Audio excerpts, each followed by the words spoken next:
सोता रहा सावर हमको संगम के तट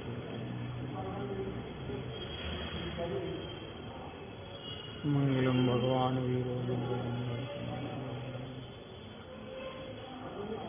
सर्व मंगल मांगल्यम सर्व कल्याण कारक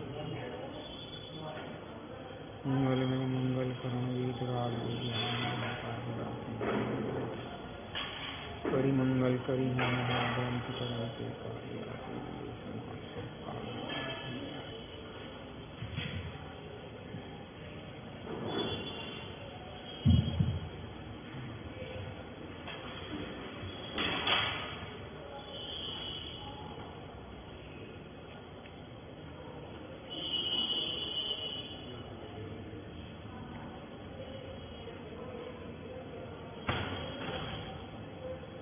कल ही अपन ने परमार्थ वचनिका के समापन में ये बात कही थी। इस परमार्थ के संबंध में कहाँ तक कहें, क्योंकि परमार्थ की बात वचनातीत है, इंद्रियों से भी अतीत है। क्या कहाँ तक कहें? और यहाँ तक कि ज्ञान से भी अतीत है, माने सूक्ष्म ज्ञान के अतीत है। इसलिए विचार तो बहुत लिखें क्या, जितना विचार होता उतना लेखन में नहीं आता। जितने विचार होते हैं वो वाणी में भी नहीं आते। जितने वाणी में आते हैं उतने लिखे नहीं जाते। जितने लिखे जाते हैं भोले जीव उतना समझ भी नहीं पाते। हाँ, हमने इतनी बात कही तो जो ज्ञाता होगा वो तो समझेगा, और जो अज्ञानी हैं वे नहीं सुनेंगे न समझेंगे। सुनते भी नहीं हैं, सुनने के लिए बैठ सकते हैं। देखो, उस जाति का उतना पुण्य है, सुनने के भाव हैं, समझने के नहीं है। जी हाँ, सुनने का भाव तो है कि सुने अपन, समझने का भाव नहीं है। कई जीवों को समझने का भी भाव है, परंतु जो समझ हुई है उसमें रहने का, रमण करने का, उस रूप परिणित रहने के भाव नहीं है। समझने के भी हैं कि हम समझें, परंतु इतना पढ़ चुके कि वीतराग के अलावा कोई पूज्य नहीं होता है, संयम पूज्य होता है, ये समझता भी है, सुनता भी है, परंतु रागियों की पूजा किए बगैर नहीं छोड़ता है, नहीं छोड़ता है। आगम में निर्ग्रंथ मुनिराज ही पूज्य होते हैं, ये सुनता है, समझता भी है, ऐसा नहीं कि नहीं समझता है, परंतु वस्त्रधारियों की भी पूजा करता है। इससे अर्थ है कि उसे ज्ञान ठीक नहीं, इतना पुण्य तो है कि इतना भाव है, परंतु यह वचनिका ज्यों की त्यों हमने सुमति प्रमाण कही है। अपनी सुमति माने जो हमारी बुद्धि थी अच्छी, इसका अर्थ है कि हमने कोई प्रयोजन बस नहीं लिखी किसी के लिए। ऐसा आज अपन उपादान निमित्त चिट्ठी पंडित बनारसी दास जी की है, वो टोडरमल जी की थी, ये बनारसी दास जी की है। प्रथम ही कोई पूछता है कि निमित्त क्या और उपादान क्या।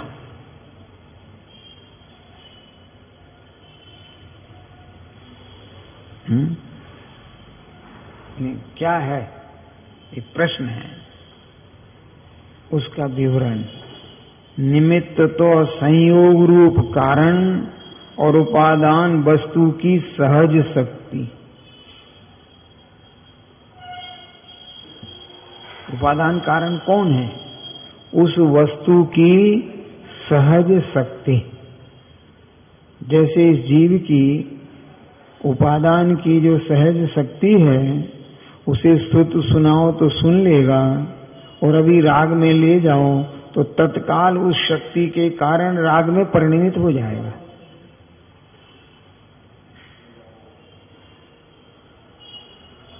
जी हाँ।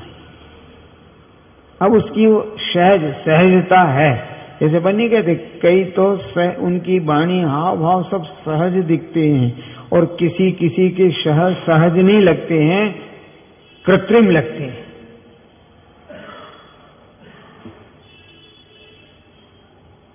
आप समझ में आया नहीं? जो संगीत के ज्ञाता हैं, कौन? संगीत सुनने की रुचिवंत नहीं, जो संगीत के ज्ञाता हैं और उन्हें उसमें रुचि है, तो उनके सर्वांग का हाव भाव सहज दिखता है। वो अगर गर्दन हिलाए तो ऊपर नीचे कंधे करें, हाथ उंगलियां इत्यादि, उनमें ऐसा नहीं लगता है कृत्रिम है। और जिनको ज्ञाता नहीं है, उनकी सहजता नहीं दिखती, उनकी कृत्रिमता दिखती है। जी हाँ। दोनों में अंतर है, समझ में नहीं? वो अलग दिखता है, क्योंकि कहीं हाथ जा रहा है, कहीं गर्दन, कहीं कुछ हिसाब नहीं है कि गर्दन कितनी झुकना चाहिए, कि कितनी आगे पीछे जाती है, नहीं, वो कृत्रिमता है। परंतु राग में रुचि तो है, परंतु ज्ञाता नहीं है। क्या नहीं है? ऐसे ऐसे भगवान की वाणी में सुनने में राग तो है, रुचि तो है, परंतु तो ये जो सहज शक्ति है वो उपादान है, क्योंकि परिणमन उसका होता है। ऐसा उसका विवरण, अब निमित्त और उपादान का विवरण। एक द्रव्यार्थिक निमित्त उपादान और एक पर्यायार्थिक निमित्त और उपादान। अभी द्रव्यार्थिक निमित्त उपादान तो कभी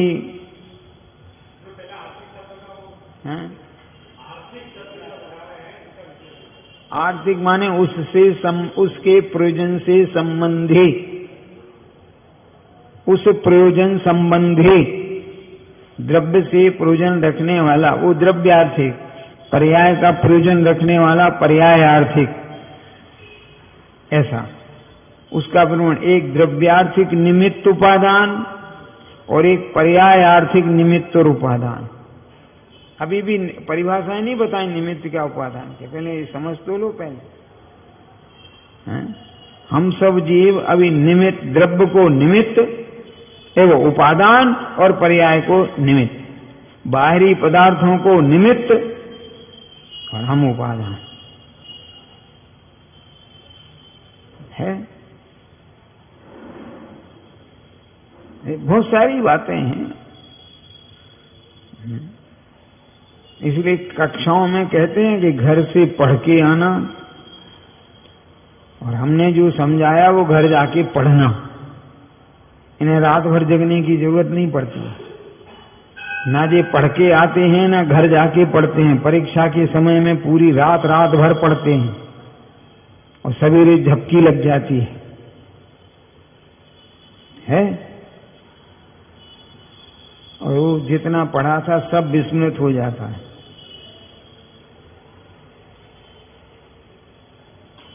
ये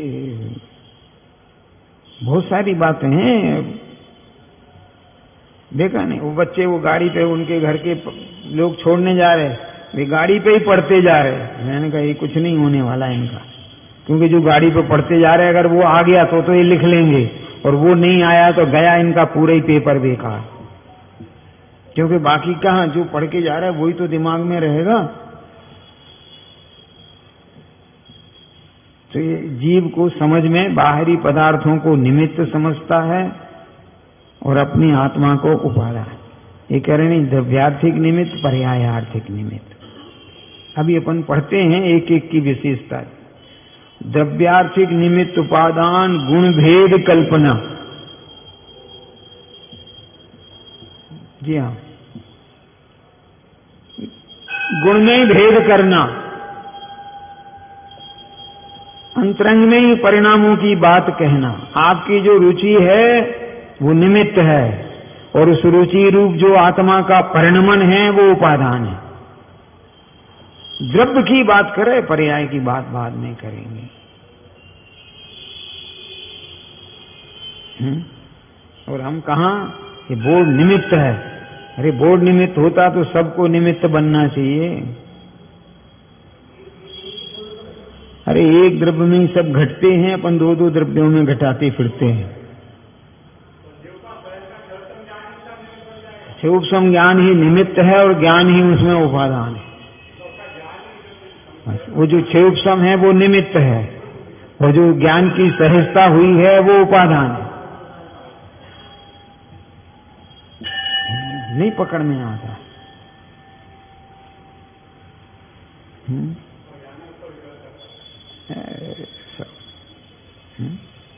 जो आपको इस पदार्थ में मिष्टता है और पौष्टिकता है वो सब क्षयोपम है ना, वो निमित्त है, और जो तुम जिस रूप उस परिनिमित हो रहे वो उपादान है। हाँ क्या और पर्यायार्थिक निमित्त उपादान परियोग कल्पना, दूसरे के संयोग की कल्पना, पर्याय में दूसरी पर्याय का, ऐसा उसकी चौभंगी, चार भंग बनाए। प्रथम ही गुणभेद कल्पना की चौभंगी का विस्तार कहता हूं। सो किस प्रकार से सुनो। जीव द्रव्य, उसके अनंत गुण, सब गुण असहाय, स्वाधीन सदाकाल।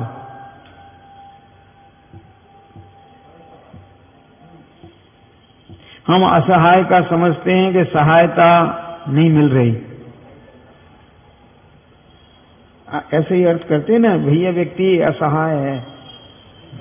आप गलत समझते हैं, वो निस्सहाय है, असहाय नहीं।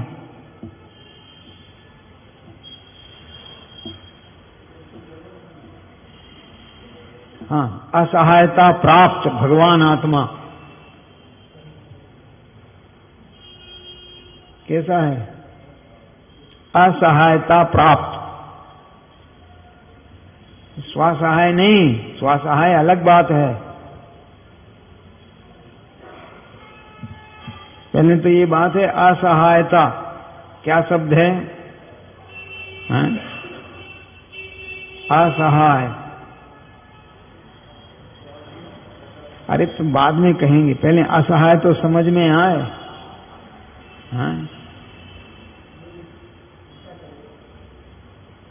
असहायता प्राप्त हो आप, भगवान आत्मा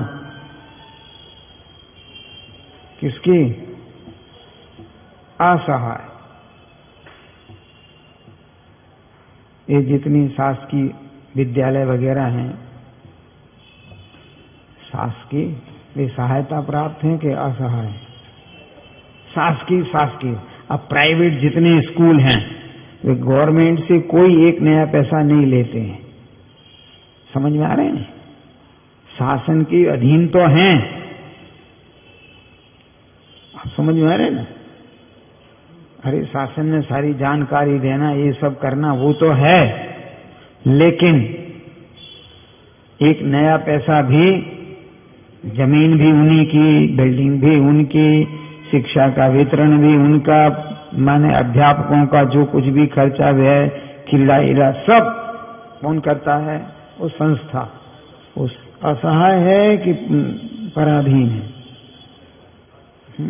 उसे मैंने कहा साहब लेते नहीं इसलिए कि नहीं, इन्हें लेने की आवश्यकता नहीं है, इतना इनके पास है कि इन्हें शासन की आवश्यकता, उसको कहते असहाय। नहीं आया समझ? अरे हमारे पास इतना पैसा है कि हमको आपके लेने की आवश्यकता ही नहीं है ना, क्या करेंगे तुमसे पैसा लेके, हमारे पास स्वयं है। इसको कहते असहाय। लेकिन हम किसी के ओर झुकते नहीं हैं, हमने अधीनता नहीं स्वीकार की है, हम तो स्वाधीन हैं। समझ में आया? ये एक प्रकरण ही नहीं समझ में आता है। ये जो दूसरों की ओर झुकते हैं कि इनसे काम होगा, ये अर्थ नहीं है। हमारा कार्य हमसे होगा, इसको कहते हैं स्वाधीन, और आज किसी की आवश्यकता नहीं, इसको कहते हैं असहाय। हमारे महाविद्यालय में हम रिपोर्ट जब भेजते थे ना शासन को, तो उस पर लिखते थे हमारा महाविद्यालय असहायता प्राप्त। कुछ आया फर्क है, क्योंकि जमीन हमारी है, भवन हमारा है, ये अध्यापक हमारा माने संस्था का भवन, उनकी बेस वो भी हमारी है, और हमें आपसे कोई आवश्यकता की नहीं जरूरत है। क्या चीज हमारा सब नहीं, हमको किसी से कुछ नहीं लेना है। बाकी आपके नियमों के अंतर्गत हैं तो हम शासन के नियमों के अंतर्गत तो हैं, लेकिन हमें इनसे आवश्यकता नहीं पड़ती। हमें क्षोभसम की भी आवश्यकता नहीं। हम ज्ञान स्वभावी हैं, क्षोभसम स्वभावी नहीं है। इसलिए ज्ञान ज्ञान का वो जो समझाते कि नहीं, ज्ञान ज्ञान को स्वीकारे सम्यक दर्शन, ज्ञान ज्ञान को जाने सम्यक ज्ञान, ज्ञान ज्ञान में रहे सम्यक चारित्र। इसका अर्थ है कि हमें किसी की आवश्यकता नहीं है। जैसे वर्णी जी ने कहा था धर्म सुनाएं, बोले नहीं, कहीं क्यों, हमें आवश्यकता नहीं आपके धर्म सुनाने की। हम उतने स्वयं धर्ममय हैं कि हमें आवश्यकता आपकी नहीं, और सुनाओ तो कोई हमें वो नहीं, पर हमें आवश्यक नहीं, तुम्हारी सहायता नहीं चाहिए मुझे। हाँ? चाहिए?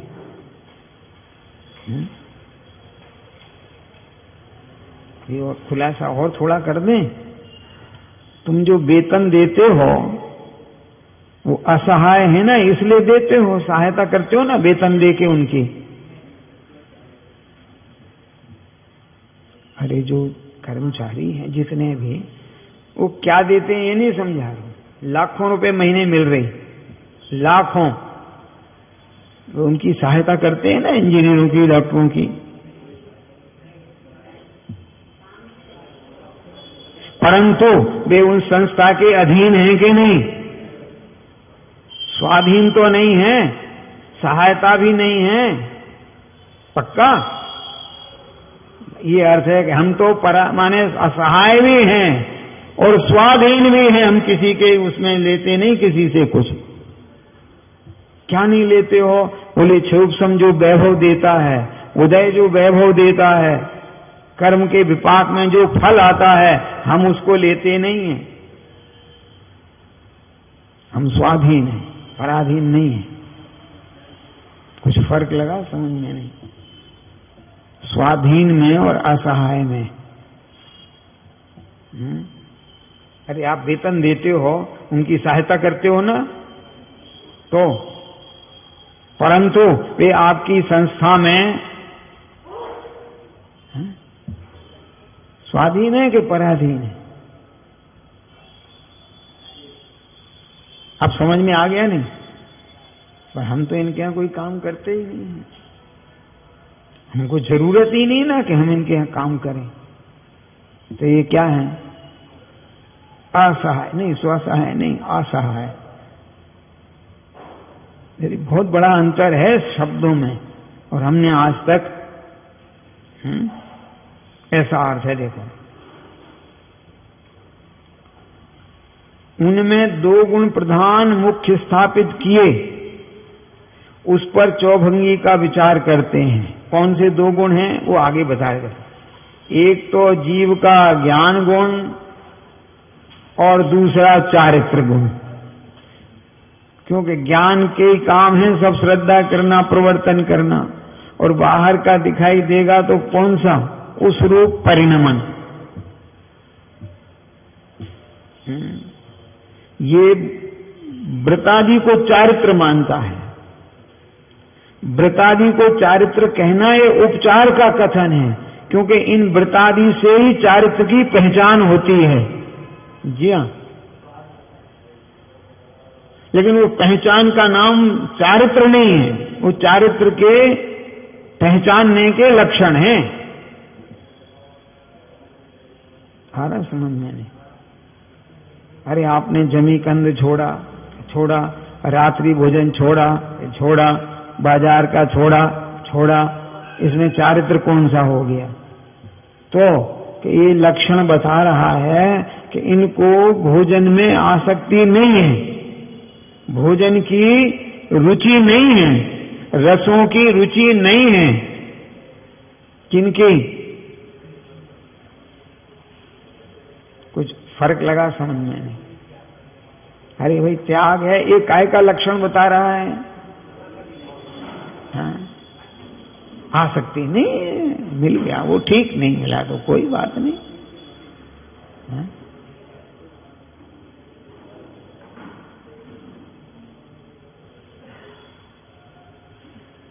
है आप अन्यथा मत लेना वर्तमान की परिवारों की पराधीनता और स्वाधीनता की बात कर रहा हूं, सहायता असहायता। अरे घर में जब 4-4 माता बहनें हैं, 8 बहनें हैं, 20 लोगों का निमंत्रण है, रसोई वाली काहे को बुलाई?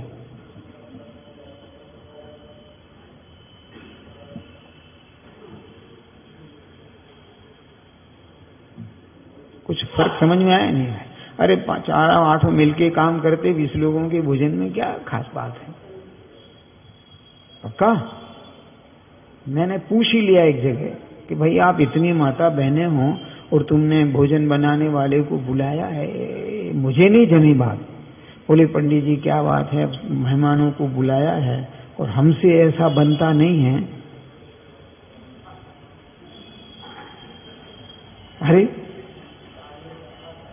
अरे हमको ऐसा, तो हम तो जैसा चाहें घर में अपने बनाया खाया छुट्टी भाई, पर मेहमानों को बुलाएं तो सुस्वादु चाहिए कि नहीं?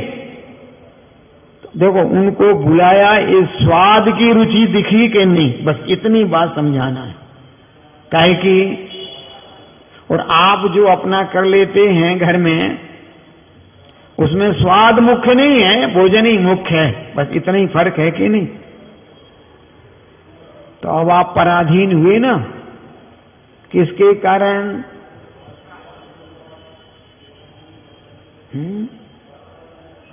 नहीं है? अरे है कि नहीं? क्या कहें बता दो आप।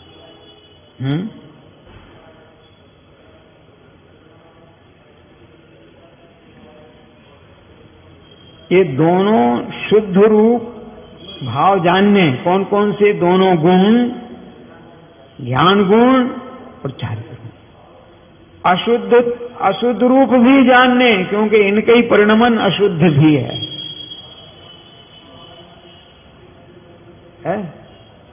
और जिस रूप परिणमता है उस काल में उसे वही कहा जाता है। अज्ञानी अपने को वही मान लेता है और ज्ञानी अभिनय समझता है। जी हाँ, उस काल में वह वही है, अकेले मानने से भी नहीं, वह वही है। जी हाँ,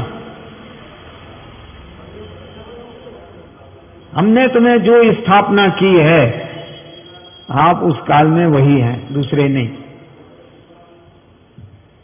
पंचकल्याणक प्रतिष्ठा में जिनको सौधर्म इंद्रादि की स्थापना कर दी जाती है, फिर वे परिवार के संबंध से बिल्कुल, हाँ, पुराने समय में तो उन्हें घर नहीं जाने दिया जाता था।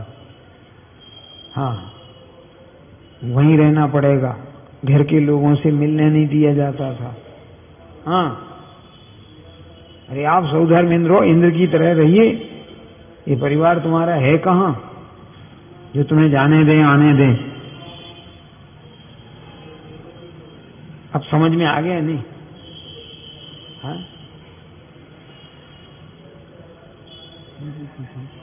तो उस काल में, पंचकाय प्रतिष्ठा के काल में वो वही है, दूसरा नहीं। हाँ, हाँ, स्थापना निक्षेप है, परंतु बस परंतु में ही सब घटाना है। हाँ?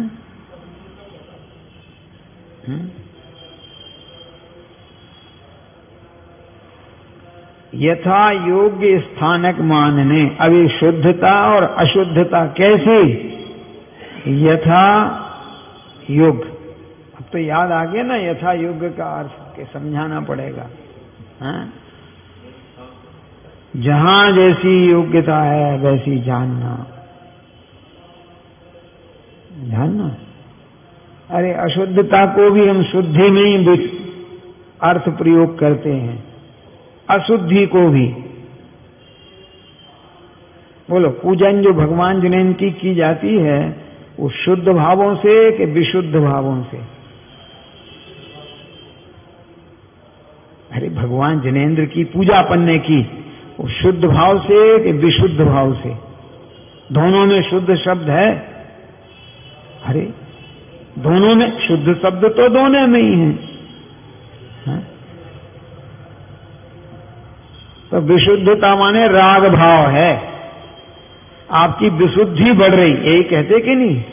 अरे विशुद्धि परिणामों की बढ़ेगी तो आप आगे बढ़ोगे। हैं? तो प्रशस्त भावों की बात चली है, और शुद्धता बढ़ेगी तो स्वरूप में रमणता होगी। अब ये भी जीव को पकड़ में कहां आते हैं बता दो? हाँ? क्या जैसे वो स्वर्ग कोई मोक्ष मानते कि नहीं? अरे इतर संस्कृति में स्वर्ग कोई मोक्ष मानते हैं, बैकुंठ और जो जो शब्द हैं वहां। सो आप कह रहे हैं कि उनकी दृष्टि यथार्थ नहीं है, वो स्वर्ग है, मोक्ष नहीं है। अब जब मैंने आपसे कहा कि प्रशस्त भाव है, राग भाव है, वीतरागता नहीं है, तो आप नहीं मानते। जैसे वे स्वर्ग को मोक्ष मानने से मना नहीं करते, वो नहीं मानते, वो कहते मोक्ष इसी का नाम है।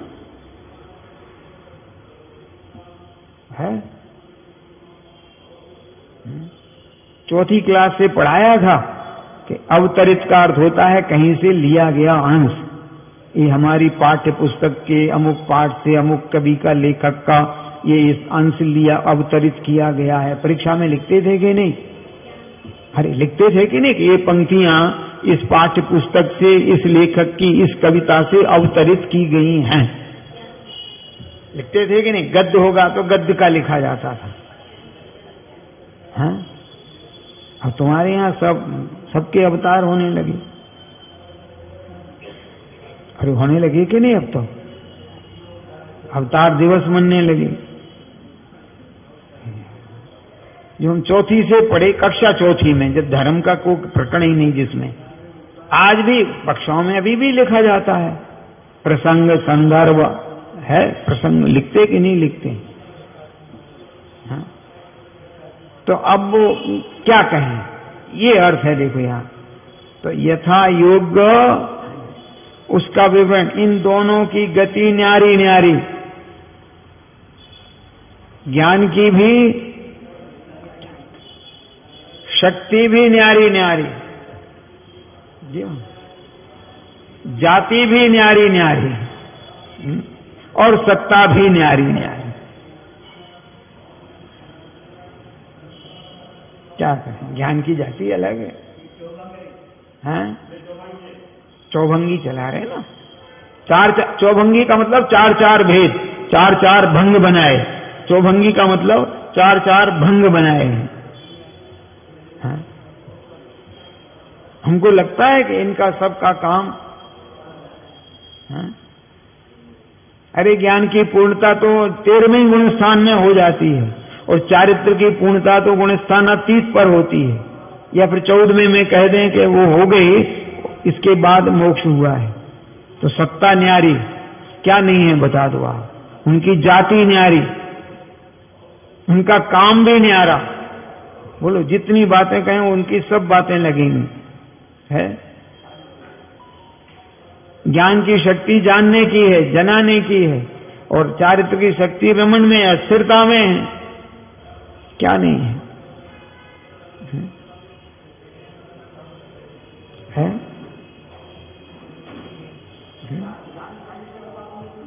ज्ञान है, चारित्र चारित्र है। चारित्र का नाम ज्ञान नहीं, ज्ञान का नाम चारित्र नहीं। आप स्थूल में ही देख लो ना, क्या देख लें? इनको देखो ना, ज्ञान कितना है और चारित्र कितना है कि ये चौथा भी नहीं मानते अपने आप को। ये गुणस्थान अपने आप को चौथा भी नहीं मानते, और ज्ञान कितना है? कुछ फर्क है? अरे सूक्ष्म ज्ञान, जो विद्वान वर्ग है उनका सूक्ष्म ज्ञान कितना अच्छा, और चारित्र का काम नहीं है। इसका अर्थ है दोनों की सत्ता न्यारी न्यारी है, दोनों का काम अलग है, भिन्न है नहीं है। अरे जितना ज्ञान है उतना ही चारित्र है क्या? अरे भगवान को देखो ना, सर्वज्ञ हो गए, ज्ञान की पूर्णता हो गई, परंतु अनंत सुख तो है, अव्यावाद नहीं है। ध्यान आ रहा है ना? अनंत सुख तो है, अव्यावाद नहीं।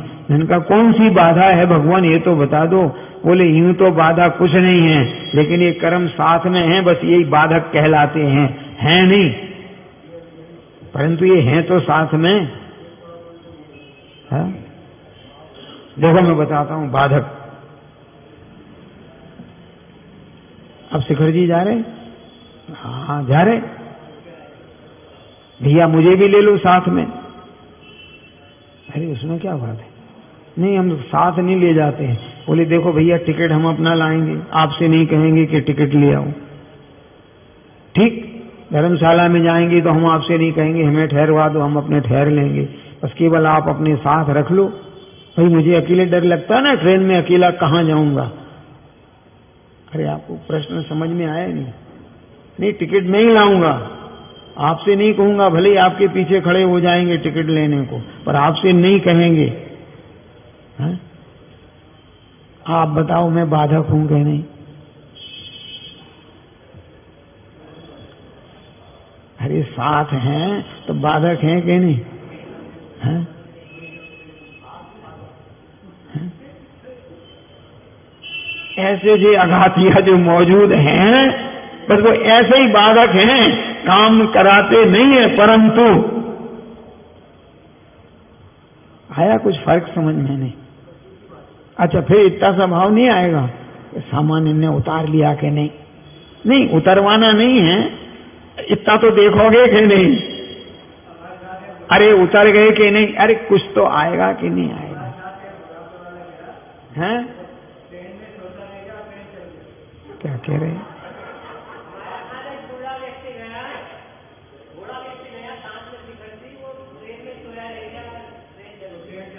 नहीं हम नहीं समझा रहे ये, हम ये बिल्कुल नहीं समझा रहे कि वो बूढ़ा गया और वो सोता चला गया।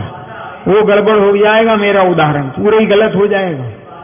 मैं क्या समझा रहा हूं पहले फिर समझो।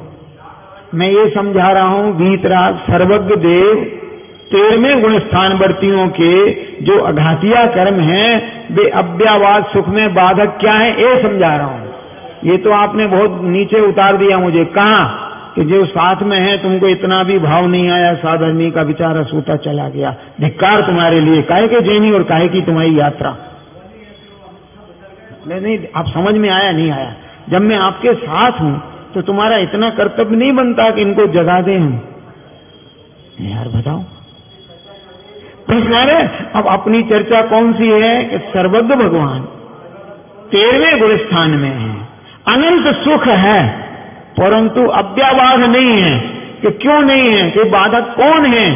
कि वे कर्मी साथ में हैं, बस इन्हीं को ही बाधक कहा जाता है। कुछ फर्क आया समझ में? नहीं। अरे अंतर पकड़ में आया नहीं आया आपको? वे बाधक कौन है? ये जीव को पकड़ में नहीं आता है। इससे सिद्ध हुआ ना ज्ञान की सत्ता भिन्न अलग न्यारी और चारित्र की सत्ता न्यारी न्यारी। अब इसका भी विवरण सुनो। ज्ञान गुण की तो ज्ञान अज्ञान रूप गति, ज्ञान की जो 4 भंग बनाए ना, अब गति समझा रहे। देखो ज्ञान की तो अज्ञान रूप गति, गति माने गमन है। स्वपर प्रकाशक शक्ति, दो हो गए। ज्ञान रूप तथा मिथ्यात्व रूप जाति। अगर अपन कहें तो सम्यक रूप और मिथ्या रूप, ये उसकी जातियां हैं। तुम्हारी जाति कौन सी है? हाँ? और द्रव्य प्रमाण सत्ता। सत्ता कितनी? द्रव्य प्रमाण। जाति कौन सी है? यह तो सम्यक रूप या मिथ्या रूप, यानी ज्ञान रूप या फिर अज्ञान रूप, ये आपकी जाति है। और संस्कार आप प्रबला जाति। ये ध्यान रखना सूत्र को। संस्कार आप प्रबला जाति, संस्कार से भी जाति प्रबल होती है। जी हाँ, तुम्हें कितने संस्कार डाल दिए जाएं, जाति का गौरव जाता नहीं। आपको कुछ फर्क है इसमें? जाति के संस्कार जाते नहीं है। आप इतर संस्कृति, इतर जाति वाले व्यक्ति को बुलाना, वो कितने ज्ञानी बना लेना, बन जाएगा। हाँ, बन जाएगा। तो फिर तो उसे उस जाति का संस्कार आए बिना, और जाति का ही परित्याग कर दे, किसका? जाति का, तो फिर कोई तकलीफ नहीं। फिर वो जिस जाति में, उस जाति में। तो जो ज्ञान मिथ्या जाति का है, प्रश्न आ रहा है समझ में, वो कितने विशिष्ट ज्ञानी बन जाए, संस्कार से जाएगा नहीं। जैसे अभव्य जीव की जाति, उसकी मिथ्या जाति का ज्ञान है, जबकि ज्ञान सम्यक है, 11 अंग 9 पूर्व का ज्ञान है, लेकिन उसके ज्ञान की जाति कौन सी है? मिथ्या। जाति कौन सी है? मिथ्या। तो उसका 11 अंग 9 पूर्व का ज्ञान भी मिथ्या ज्ञान कहलाएगा। और सम्यक ज्ञानी है, चतुर्थ गुण स्थान में भी है, लेकिन जितना ज्ञान है उस ज्ञान की जाति, ध्यान रखना अपना सब, उस ज्ञान की जाति कौन सी है? बोले सम्यक ज्ञान रूप है। कुछ फर्क आया पकड़ में? नहीं। जाति कौन सी है? गमन की तो गमन में कठिन इसलिए नहीं लिया मैंने, कठिनता है ना। क्यों? ये ज्ञान का काम है जानने का। शक्ति क्या है उसकी? कि स्व को जाने पर को भी जाने, उसकी शक्ति है। ये क्या 11 अंग 9 पूर्व का ज्ञानी स्व को नहीं जानता है? अरे जानता है कि नहीं? पर को नहीं जानता है क्या? परंतु जाति कौन सी है उसकी? मिथ्या का। तो जब जानना उसकी सामर्थ्य सब कायम है, मिथ्या रूप परिणमन करेगी। अरे अभी भी देख लो ना, कई लोग कहते देखो आपके यहाँ बहुत कुछ, सब कुछ अच्छा है, लेकिन हमारे यहाँ का वात्सल्य देखिए, आप आपके यहाँ का देख लो। हैं? है नहीं? अरे भाई पहले बात आगम की चल रही, सिद्धांत की चल रही। सिद्धांत में दोष बताओ, लेकिन उस जीव को अरे नहीं आता। अरे आता है कि नहीं? कि हमारे यहाँ का संस्कार देख लो, आप बात चल, आपके यहाँ का देख लो। हाँ, जैनियों में, अजैनों में नहीं, जैनियों की बात कर रहा हूं। हाँ, क्या बात कर, हाँ, इससे ज्यादा और क्या कहते हैं बताओ। है और कितना द्रव्य है उतनी उसकी सत्ता है। इतना विशेष, इतना कि ज्ञान रूप जाति का नाश नहीं हुआ। बस जाति जो ज्ञान की है, उस जाति का ज्ञान का नाश नहीं हुआ, लेकिन परिणमन कौन सी जाति का है? देखो, आपको घबराना नहीं, मैं बताता हूं। 2 जाति वाले दोनों दिगंबर जैन, जातियां अलग अलग हैं। अब जाति समझ गए ना, उपजाति। इनका हुआ विवाह, अरे खराब विवाह नहीं, हाँ, अरेंज मैरिज है। हाँ, समझ में आया नहीं? वो कहते देखो साहब, हमारी जाति में तो ऐसा नेक दस्तूर होते हैं, हमारे यहाँ ऐसे होते हैं। अरे एक प्रकरण बनते के नहीं बनते? और सामंजस्य वाले क्या कहते कि देखो भैया, अब हमको नहीं मालूम आपके यहाँ क्या होता है, आप हमें बताते जाना। अरे ऐसा होता है कि नहीं, बता दो आप। अरे भाई हमको नहीं मालूम है कि आपके यहाँ क्या होता है क्या नहीं होता है, आप हमें बताते जाना, हम करते जाएंगे। वो भी सामने वाला कहता हमें आपके यहाँ के पता नहीं है, आप बताते जाना। अरे कुछ न्याय समझ में आ रहा है नहीं आ रहा है? अरे ऐसा होता है कि नहीं? तो अभी भी आपको अपने उसके नेक दस्तूरों का बहुमान है कि नहीं, बस ये बता दो आप। तो क्या बात नहीं है? हाँ?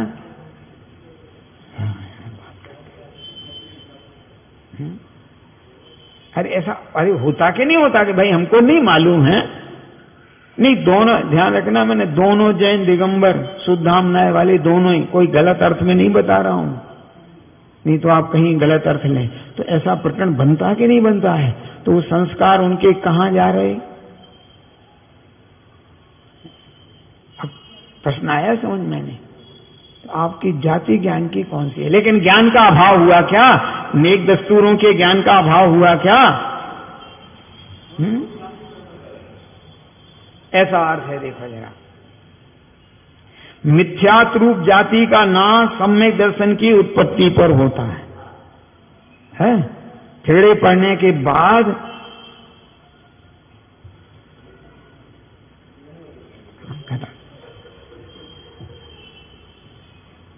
सम्यक दर्शन के होने के बाद उस मिथ्या जाति का नाश हो जाता।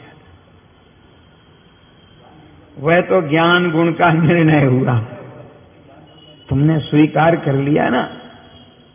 क्या स्वीकार कर लिया?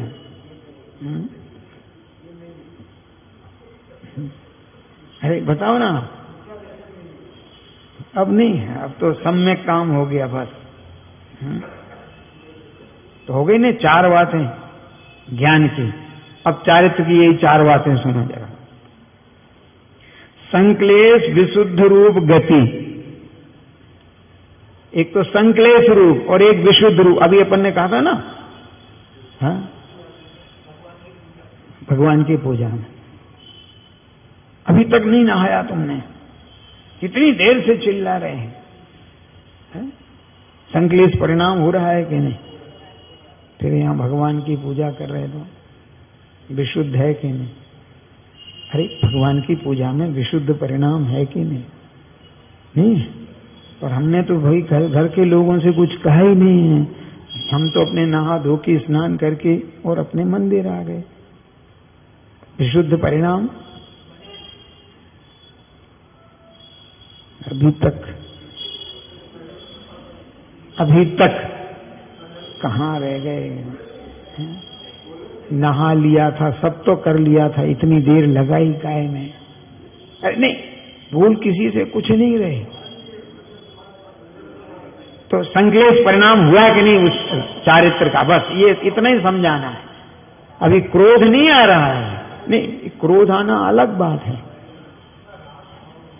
नहीं, गुस्सा आना अलग बात है, लेकिन पूजा में विलंब हो रहा है।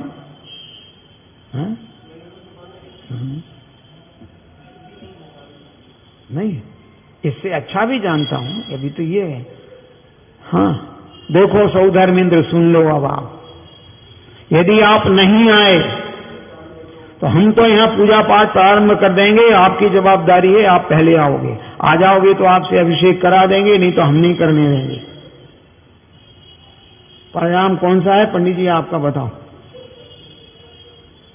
बोलो। हाँ, लेकिन पूजा का परिणाम है कि नहीं? अरे पूजन का परिणाम है कि नहीं? तो विशुद्ध भी है, तो कहीं उसकी चारित्र की गति जाती है संक्लेश में और कभी चली जाती है विशुद्धि में। नहीं, शुद्ध भाव थोड़ी है, अभी समझाएंगे।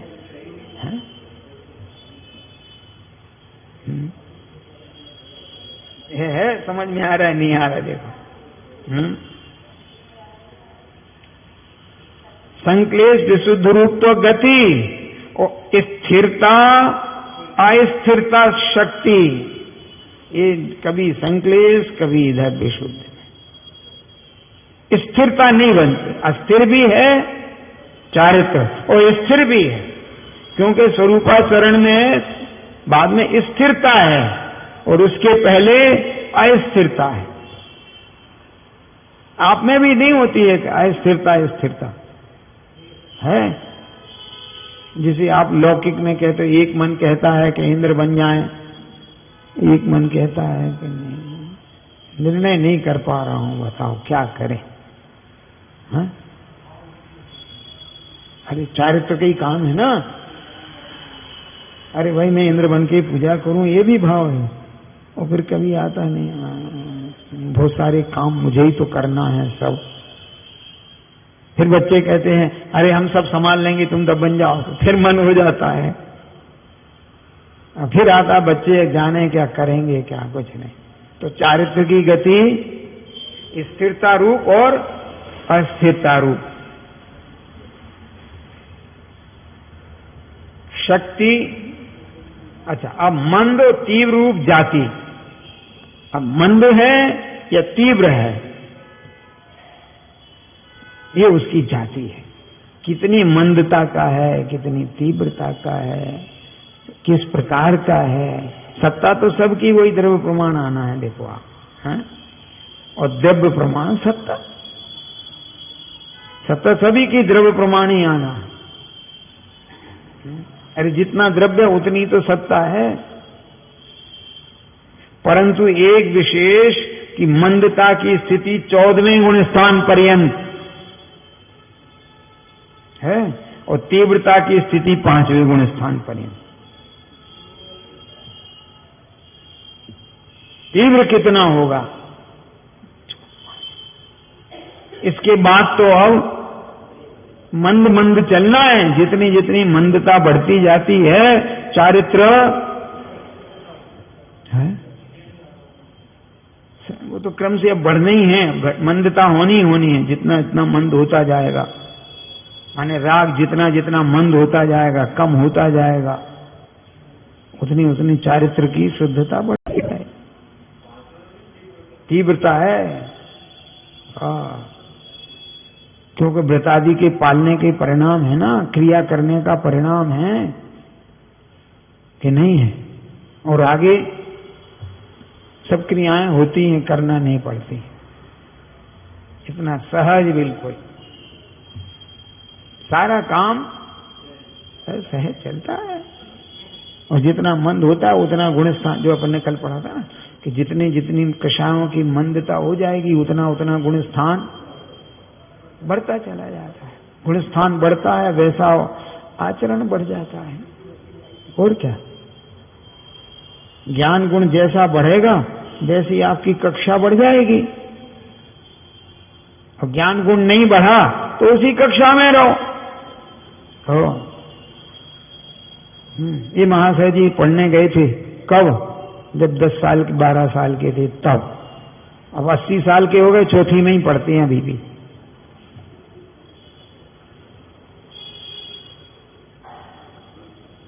और रेगुलर है।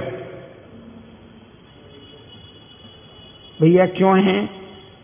बोले क्या करें, इससे आगे ज्ञान ही नहीं बढ़ता है, चारित्र बढ़ता ही नहीं है। परीक्षा देते हैं तो चौथे में ही रह जाते हैं। फेल नहीं कह रहा हूं, ध्यान रखना, फेल नहीं कहा मैंने, नहीं फेल हो गए नहीं कहा, परीक्षा देते हैं, चौथे के चौथे में रह जाते हैं।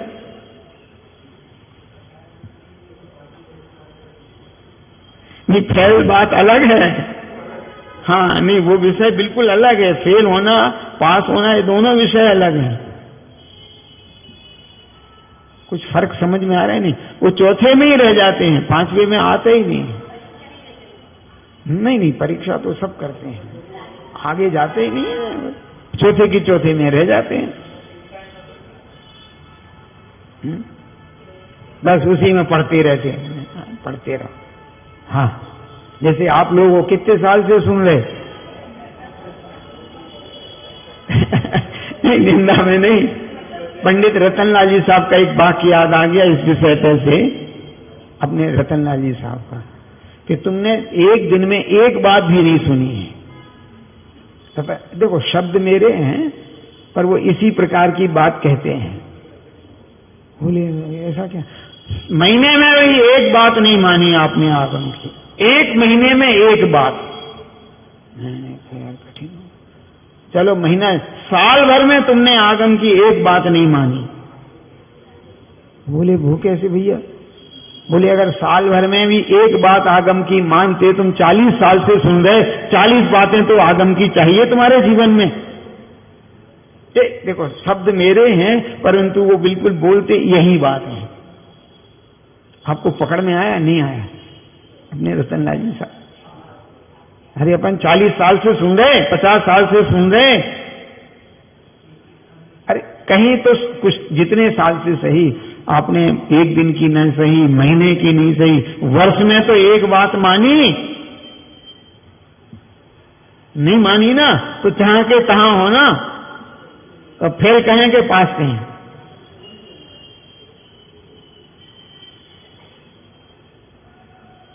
आया समझ में नहीं? कहां है ऐसा? तीव्रता की स्थिति कहां तक है? 5वें गुण स्थान पर है। यह तो दोनों का गुण भेद न्यारा न्यारा किया। अब इनकी व्यवस्था न ज्ञान चारित्र के अधीन है और न चारित्र ज्ञान के अधीन है। ज्ञान ना हो चारित्र बढ़ जाए, हाँ डरवाना नहीं। ज्ञान नहीं है और चारित्र बहुत है। मैंने कहा भगवान ऐसे कैसे हो सकता है? बोले शिवभूति मुनिराज को ज्ञान नहीं, चारित्र बहुत है। ये पंडित जी को ज्ञान बहुत है।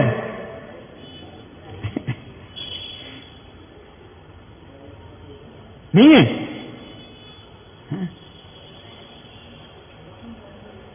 यही तो बात है। नहीं, ज्ञान की बात कर रहे। तुम्हारा ज्ञान कितना है? एक पंडित जी हैं, वो मुनि महाराज उनको पढ़ाते हैं। मैंने कहा तुम पढ़ाते हो? बोले हाँ। मैंने कहा अच्छी बात है पढ़ाते हो, तो तुम्हें तो मुनि महाराज से ज्यादा ज्ञान है? बोले हाँ। तो उनसे ज्यादा ज्ञान है तो चारित्र भी तो चाहिए जब तुम पढ़े लिखे हो तो। नहीं है। अरे कुछ तर्क समझे नहीं? हाँ, महाराज को भले ज्ञान नहीं है लेकिन चारित्र तो है। किसी बात करते। तो इससे सिद्ध हुआ कि ज्ञान चारित्र के अधीन नहीं है और चारित्र भी ज्ञान के अधीन नहीं है। जी हाँ, हो ज्ञान ज्ञान है, चारित्र चारित्र है। ऐसा दोनों असहाय हैं। अभी समझाया असहाय का अर्थ है? अरे असहाय माने पराधीन, जरूरत है। असहाय का अर्थ है हमको आवश्यकता ही नहीं है, हम अपने में अपना काम करते हैं। हाँ, असहायता प्राप्त। अरे जितनी होती ना संस्थाएं, असहायता प्राप्त, शासन को लिखते थे ना, असहायता प्राप्त, हमारा वहां विद्यालय। हाँ, तो बोलो ज्ञान को चारित्र की सहायता चाहिए? नहीं, तो चारित्र को ज्ञान की सहायता चाहिए? हाँ, दोनों अपने अपने में स्वतंत्र हैं। ये बात अलग है कि ज्ञान बढ़ता है तो चारित्र भी बढ़ता है, चारित्र बढ़े तो ज्ञान भी बढ़ना चाहिए। कैसी बात करते हैं? लेकिन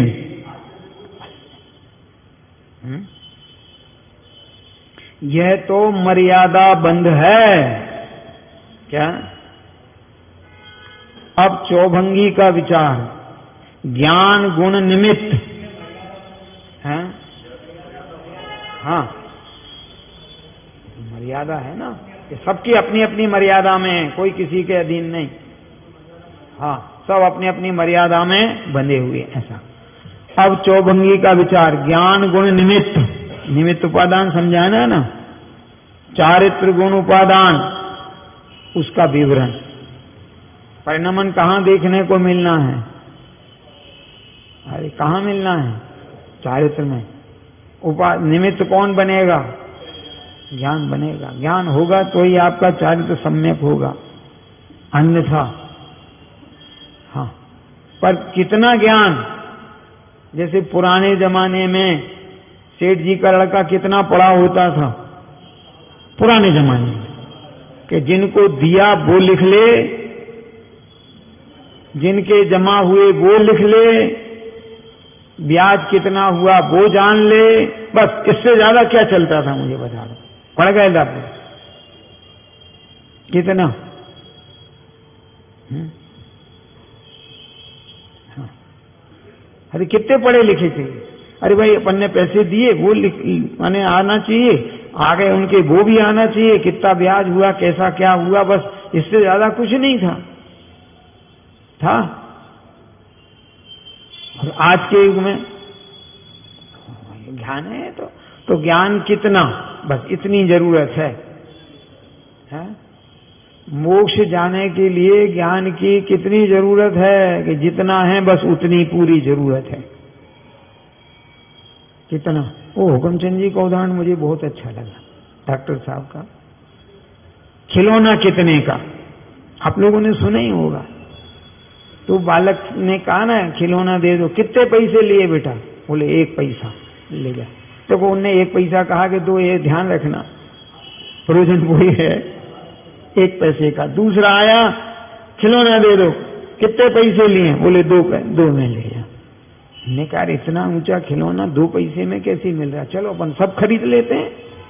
वो सेठ पहुंच गए।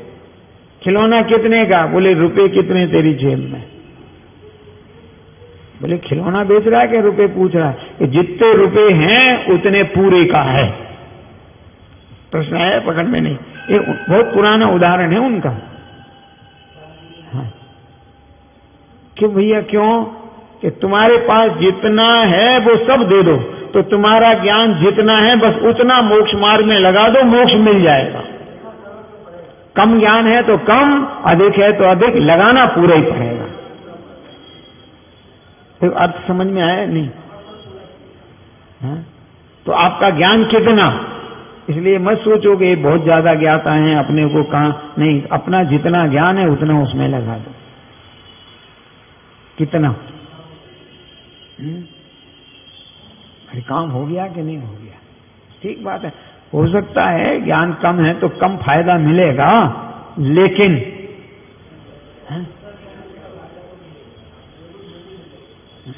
अब बता दूं, वो भी बता दूं, दूसरा भी। ये सदस्य बनते ना संस्थाओं के, अरे क्या सदस्य कहलाते हैं? 100 रुपए का, 50 रुपए के, 10 रुपए के, 25 रुपए, ऐसा बनाते कि नहीं बनाते हैं?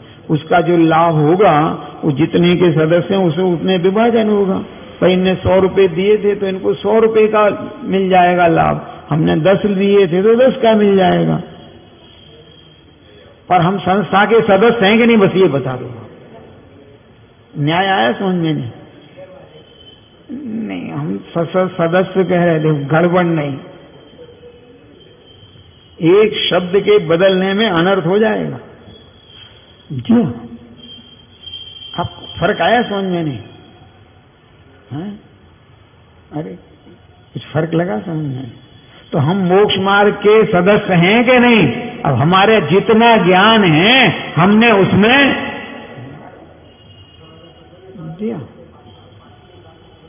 हमको जितना हमारा ज्ञान उतना हमको लाभ मिलेगा। मिलेगा नहीं मिलेगा? हाँ? पक्का? अभी आप पूरा नहीं हुआ है, ये अधूरा उदाहरण है, अभी तो पूरा कहाँ हुआ? पक्का? पक्का। अरे ये उसमें क्या तकलीफ है? ये तो भेद कल्पना में हुआ। अब अभेद की बात करता हूं। ये 4 भाई हैं, कितने % लगाया दुकान में? इनका विभाजन है? अरे है। जब पहले कह दिए पिताजी ने, चारों भाई बैठोगे, चारों अपना काम करो, हैं? अब ये कि माता बहनों में बनती नहीं तो अपने अपना भोजन बनाओ, दूध आएगा एक साथ, सब्जी आएगी एक साथ, व्यय होगा पूरा एक साथ, कोई अलग अलग नहीं होगा। हाँ, ऐसा नहीं होगा कि तुम्हारे 2 लीटर तुम्हारे 4 बच्चे, नहीं, जो है वो सब एक साथ है। बता दीजिए अब आप क्या कहेंगे। तो वीतरागता के मार्ग में सब हम भगवान वीतरागियों के ही तो हैं, परिवार के सदस्य। हमारा जितना ज्ञान चर सब एक साथ एक जैसा अनुभव करता है। आया कुछ पकड़ में नहीं। ये बात अगर समझ में आ जाए तो फिर कहीं कोई गड़बड़ होती ही नहीं है, हाँ? एक तो अशुद्ध निमित्त हो गया। समय आगे की बात विवरण कर देगी, नहीं समय हो गया। उपयोग हट जाने की